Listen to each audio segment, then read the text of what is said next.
kewedok Gendho Warma. Waya. Pakde. Matur nuwun. Iki salah satu panyuwunan iki mesti diaturke ikan dalam kolam. Ya, sanes apa nemen. Ya. Sanes mawon. Sanes mawon.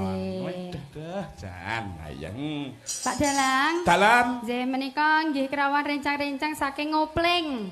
Ngopi keliling menika Mas Heri CS. Wah iya, mambengi wis nanggap Mas Hantoro kok jenenge. Biasane kula katut kok dengaren mboten nggih, Pak. Oh, mestine ya pas mestine ya Mas Hantoro iki ngerti nek kowe kuliah kok nduk. Oh, ngoten. Ora dijak.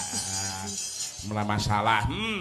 Ya diaturke, monggo kagem kanca-kanca ngopling, ngopi keliling iki sing bendina orjenan. Ayo. Oke, dados ya monggo.